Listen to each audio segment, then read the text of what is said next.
ورحمۃ اللہ وبرکاتہ. نحمده ونصلي على رسوله الكريم. اما بعد فاعوذ باللہ من الشیطان الرجیم. بسم اللہ الرحمن الرحیم. رب اشرح لي صدری ويسر لي امری واحلل عقدۃ من لسانی یفقهوا قولی. ہماری آج کی گفتگو کا موضوع ہے اعتکاف. اعتکاف کا لفظ آپ کے لیے کچھ نیا لفظ نہیں.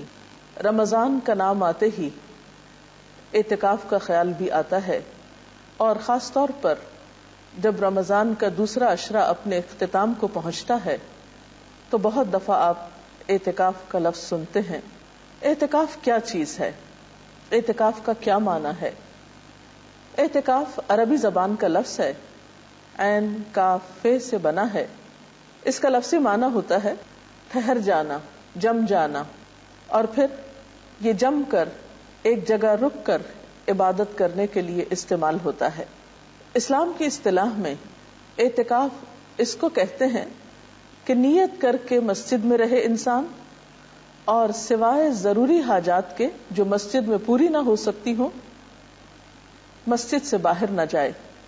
قرآن پاک میں اللہ سبحانہ وتعالیٰ فرماتے ہیں وَأَنْتُمْ عَاكِفُونَ فِي الْمَسَاجِدِ. تو گویا یہ مسنون عبادت دراصل مسجد میں ہوتی ہے. اعتکاف ایک ایسی عبادت ہے جس کا بہت اجر و ثواب ہے. عن ابن عباس ان رسول اللہ صلی اللہ علیہ وسلم قال قال فی المعتکف هو يعتکف الذنوب ويجرى له من الحسنات كعامل الحسنات كلها.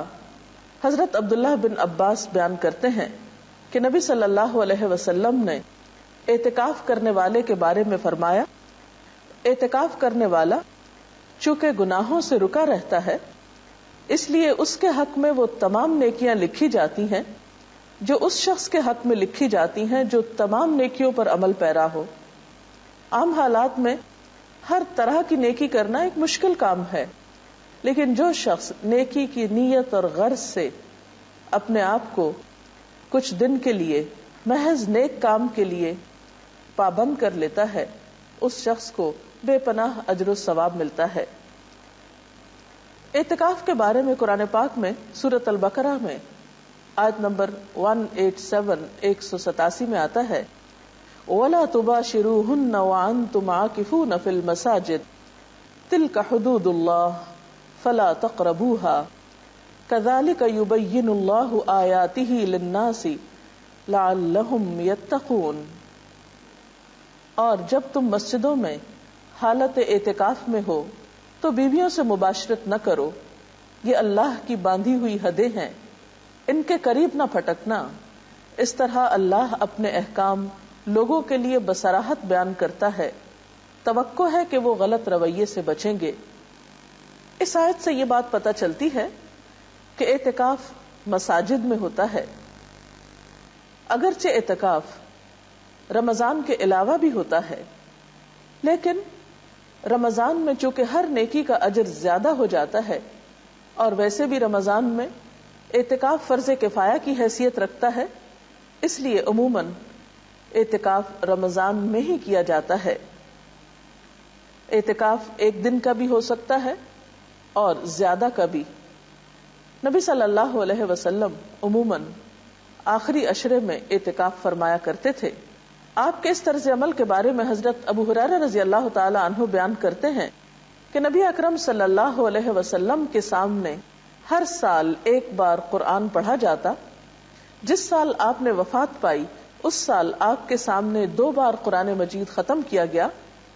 اسی طرح ہر سال آپ 10 دن اعتکاف فرماتے، لیکن جس سال آپ نے وفات پائی 20 دن کا اعتکاف فرمایا. حضرت عائشہ سے روایت ہے نبی صلی اللہ علیہ وسلم رمضان مبارک کا آخری عشرہ اعتکاف فرمایا کرتے تھے یہاں تک کہ آپ نے وفات پائی. آپ کے بعد آپ کی ازواج مطہرات نے بھی اعتکاف کیا. اس سے پتہ چلتا ہے کہ یہ عبادت مردوں کے علاوہ خواتین بھی کر سکتی ہیں. حضرت عبداللہ بن عمر بیان کرتے ہیں کہ نبی صلی اللہ علیہ وسلم جب اعتکاف کا ارادہ فرماتے تو توبہ والے ستون کے ساتھ یا تو آپ کے لیے بستر بچھا دیا جاتا یا آپ کی چارپائی بچھا دی جاتی۔ توبہ والا ستون وہ خاص ستون ہے جس کے ساتھ کچھ لوگوں نے اپنے آپ کو باندھ لیا تھا اس غرض سے کہ ان کی ایک کوتاہی پر جب تک اللہ تعالیٰ معاف نہیں فرمائیں گے وہ اپنے آپ کو وہاں سے الگ نہیں کریں گے۔ اس حدیث سے یہ بات بھی پتہ چلتی ہے کہ آپ صلی اللہ علیہ وسلم نے اعتکاف کی حالت میں چارپائی کا استعمال بھی کیا۔ حضرت عائشہ رضی اللہ تعالیٰ عنہ فرماتی ہیں کہ اعتکاف کرنے والوں کے لیے اعتکاف کے معاملے میں سنت یہ ہے کہ وہ نہ مریض کی عیادت کرے، نہ جنازے میں جائے، نہ عورت کو ہاتھ لگائے، نہ اس سے مباشرت کرے، نہ کسی حاجت کے لیے مسجد سے نکلے بجز اس حالت کے کہ جس کے لیے مسجد سے نکلنے کے سوا کوئی چارہ نہ ہو، اور اعتکاف روزے کے بغیر نہیں ہوتا۔ اگرچہ اعتکاف کے لیے ہر شخص اپنی مرضی کے مطابق اپنا ایک ٹائم ٹیبل بنا سکتا ہے، لیکن سہولت کے لیے یہاں پر چند ایسی باتوں کا ذکر کیا گیا ہے جو اعتکاف کرنے والوں کے لیے مفید ہو سکتی ہیں، کیونکہ کوئی بھی کام اگر پلاننگ کے ساتھ کیا جائے، اچھے طریقے سے کیا جائے، تو اس کا اجر و ثواب بھی کئی گنا بڑھ جاتا ہے اور انسان کا وقت بھی زیادہ بہتر طور پر استعمال ہوتا ہے۔ نمونے کا ایک ٹائم ٹیبل حاضر خدمت ہے۔ مثلا دن کا آغاز صبح اٹھنے سے ہوتا ہے۔ اعتکاف میں اگر آپ رات کے تیسرے پہر اٹھ جائیں اور اللہ پاک کے حضور مناجات کریں، دعائیں مانگیں، ذکر اذکار کریں، نوافل پڑھیں، تو وہ وقت عبادت کے لیے نہایت بہترین ہے۔ حضرت ابو ہریرہ رضی اللہ تعالی عنہ سے روایت ہے کہ رسول اللہ صلی اللہ علیہ وسلم نے فرمایا، ہمارا رب جب آخر تہائی حصہ رات کا باقی رہ جاتا ہے تو آسمان دنیا پر اترتا ہے اور فرماتا ہے، کون مجھ سے دعا کرتا ہے کہ میں اس کی دعا قبول کروں؟ کون مجھ سے کچھ مانگتا ہے کہ میں اس کو دوں؟ کون مجھ سے گناہوں کی معافی چاہتا ہے کہ میں اس کے گناہ معاف کر دوں؟ اور ویسے بھی صبح کے اوقات میں سحری کے وقت استغفار اللہ کے مقرب بندوں کا شیوا ہے۔ اللہ سبحانہ وتعالیٰ فرماتے ہیں اپنے نیک بندوں کے بارے میں کہ وَبِالْأَسْحَارِ هُمْ يَسْتَغْفِرُونَ، سحری کی گھڑیوں میں وہ استغفار کرتے ہیں۔ اس لیے اس وقت ذکر میں بہترین وظیفہ استغفار کا ہو سکتا ہے۔ ذکر و اذکار کے بعد سحری کے وقت آپ سحری بھی کھا سکتے ہیں۔ اعتکاف میں کھانے پینے کی کوئی ممانعت نہیں۔ حضرت انس رضی اللہ تعالی عنہ سے روایت ہے کہ رسول اللہ صلی اللہ علیہ وسلم نے فرمایا، سحری کھاؤ کیونکہ سحری کھانے میں برکت ہے۔ اس کے بعد نماز فجر کا وقت آتا ہے۔ اگر خواتین گھر میں اعتکاف کر رہی ہوں تو ان کے لیے خاص طور پر فجر کی نماز میں لمبی نماز پڑھنا زیادہ مفید ہے۔ اس کے بارے میں حضور صلی اللہ علیہ وسلم کا طریقہ ہمارے سامنے ہے۔ بخاری کی روایت ہے کہ آپ صلی اللہ علیہ وسلم صبح کی نماز سے اس وقت فارغ ہو جاتے جب ہم میں سے کوئی اپنے پاس بیٹھنے والے کو پہچان لیتا۔ آپ اس میں یعنی فجر کی نماز میں 60 آیتوں سے لے کر 100 آیتوں تک پڑھتے تھے۔ تو اس سے پتہ چلتا ہے کہ ایک تو فجر کی نماز ذرا جلدی شروع کر لینی چاہیے، یعنی وقت ہوتے ہی اندھیرے میں۔ دوسرے یہ کہ وہ تمام نمازوں سے زیادہ لمبی نماز ہونی چاہیے جس میں 60 سے 100 آیات تک پڑھی جائیں اگر زبانی یاد ہو، اور اس کے لیے ظاہر ہے کہ پھر زبانی قرآن پاک یاد کرنے کی بھی کوشش کرنی چاہیے، تبھی اس سنت پر عمل ہو سکتا ہے۔ نماز فجر کے بعد صبح شام کے مسنون اذکار پڑھے جا سکتے ہیں۔ قرآن پاک میں اللہ سبحانہ وتعالی فرماتے ہیں، یا ایھا الذین آمنوا اذکروا اللہ ذکرا کثیرا وسبحوہ بکرۃ واصیلا، اے لوگو جو ایمان لائے ہو، اللہ کو کثرت سے یاد کرو اور صبح و شام اس کی تسبیح کرتے رہو۔ نبی اکرم صلی اللہ علیہ وسلم نے بھی فرمایا کہ مجھے ایسے لوگوں کے ساتھ بیٹھنا حضرت اسماعیل علیہ السلام کی اولاد میں سے 4 غلاموں کو آزاد کرنے سے زیادہ پسند ہے جو نماز فجر سے طلوع آفتاب تک اللہ کا ذکر کرتے ہیں۔ تو اس سے پتہ چلتا ہے کہ یہ وقت ذکر کے لیے بہت بہترین ہے، اور ایسے لوگوں کے ساتھ بیٹھنے کو جو اس وقت ذکر کر رہے ہوں اللہ کے رسول صلی اللہ علیہ وسلم نے پسند فرمایا ہے، اور جس کی محفل میں اللہ کے رسول صلی اللہ علیہ وسلم بیٹھنا پسند کرے، پھر اس کی شان کیا ہو سکتی ہے؟ اس سے بڑھ کر اس کے لیے اعزاز کیا ہو سکتا ہے؟ ان اذکار کے علاوہ اس وقت آپ قرآن پاک کی تلاوت کر سکتے ہیں، کیونکہ قرآن پاک کی تلاوت کے لیے بھی یہ وقت بہت موزوں ہے۔ سورۃ بنی اسرائیل میں اللہ تعالیٰ فرماتے ہیں ان قرآن الفجر کان مشہودا، بے شک صبح کا قرآن حاضر کیا جاتا ہے، یعنی اس وقت فرشتے حاضر ہوتے ہیں۔ پھر اسی طرح اگر آپ اپنے اعتکاف ہی کی جگہ پر نماز، ذکر، تلاوت کے بعد سورج طلوع ہونے کا انتظار کریں، ذکر میں مشغول رہیں حتیٰ کہ نماز اشراق کا وقت ہو جائے، تو اس کو بھی ساتھ ہی ادا کر لیں۔ حضرت انس رضی اللہ تعالی عنہ سے روایت ہے کہ رسول اللہ صلی اللہ علیہ وسلم نے فرمایا، جس آدمی نے فجر کی نماز جماعت سے پڑھی، پھر سورج طلوع ہونے تک بیٹھ کر اللہ کا ذکر کرتا رہا اور 2 رکعت نماز ادا کی، یعنی اشراق کی نماز، اسے ایک حج اور ایک عمرے کا ثواب ملے گا۔ راوی نے کہا کہ رسول اللہ صلی اللہ علیہ وسلم نے فرمایا، پورے ایک حج اور ایک عمرہ کا ثواب، یعنی بہت ہی اجر و ثواب ہے اس وقت کی عبادت کا۔ اشراق کے نوافل کے بعد اگر آپ اپنے اعتکافی کی جگہ پر بیٹھ کر مزید کچھ قرآن پاک وغیرہ پڑھنا چاہیں تو ایسا بھی آپ کر سکتے ہیں، اور پھر مزید نوافل بھی پڑھ سکتے ہیں، کیونکہ حضور صلی اللہ علیہ وسلم نے فرمایا، اللہ تعالیٰ ارشاد فرماتا ہے، اے آدم کے بیٹے، دن کے شروع میں میرے لیے 4 رکعت نماز ادا کر، میں تیرے سارے کاموں کے لیے کافی ہو جاؤں گا۔ اس نماز کو چاشت کی نماز کہا جاتا ہے۔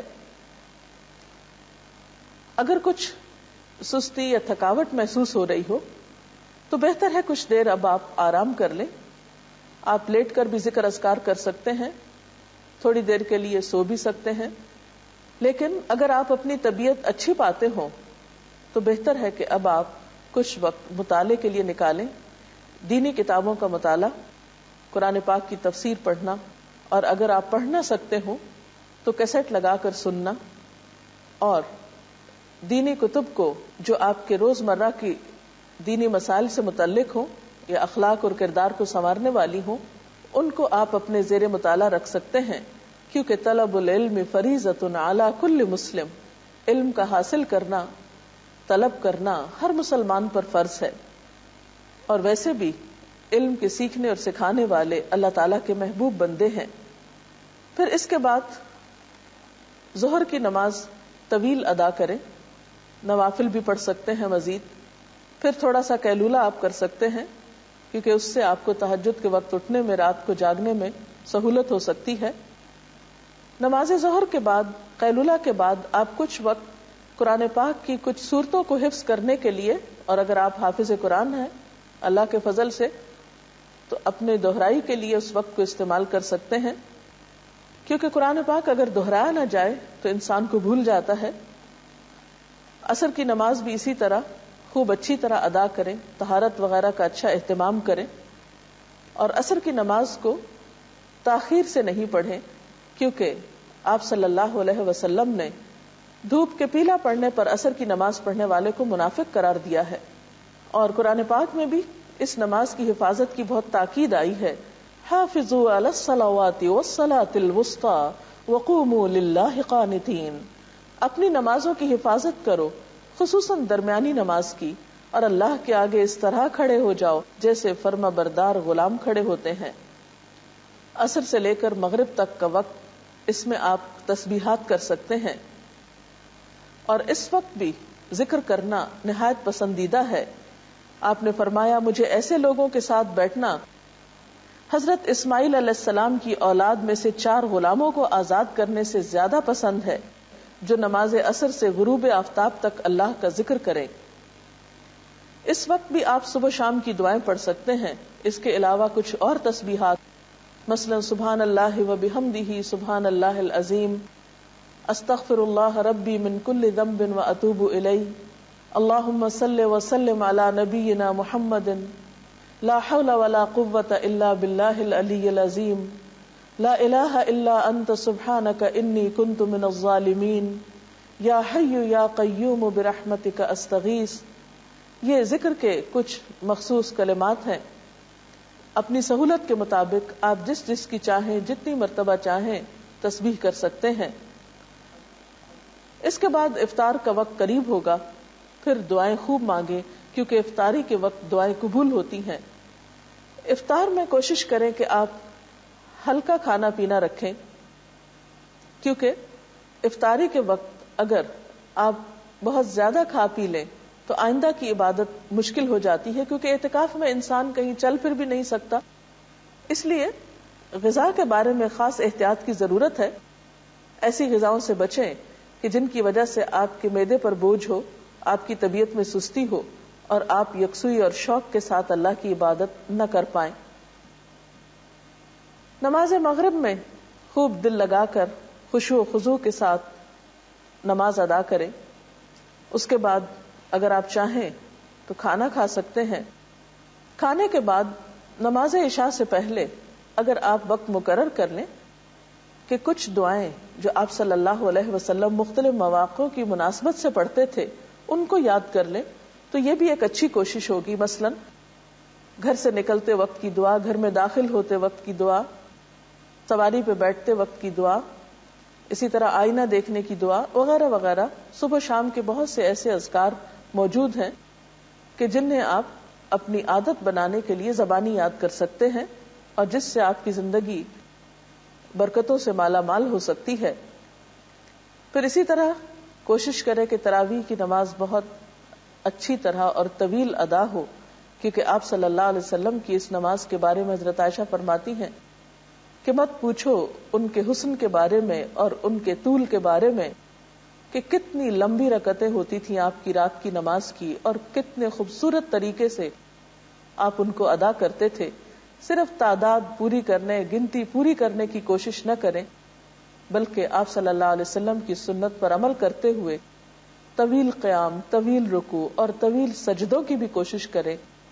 معلوم نہیں زندگی میں آئندہ یہ موقع ملے یا نہ ملے، تو ان فرصت کے لمحات سے خوب خوب فائدہ اٹھائیں. اس کے بعد آپ رات کو آرام کر سکتے ہیں. آرام کے لیے بھی آپ مسنون طریقہ اختیار کریں. دائیں کروٹ پہ لیٹیں، دایاں ہاتھ دائیں گال کے نیچے رکھتے ہوئے مسنون دعا پڑھیں، آیت الکرسی پڑھیں، اور اس طرح آپ صبح سے لے کر رات تک، جاگنے سے لے کر سونے تک مسلسل عبادت کی حالت میں رہیں گے. اگر آپ ایک ٹائم ٹیبل کی اس کی یا اس کے علاوہ اپنی ضرورت کے مطابق ایک پابندی کریں گے تو انشاءاللہ اپنے اوقات سے بہتر فائدہ اٹھا سکیں گے. اللہ تعالی ہم سب کو نیکی کی توفیق بھی دے اور ان اوقات اور لمحات کو بہترین طریقے سے صرف کرنے کی اجازت چاہتے ہیں. اللہ حافظ.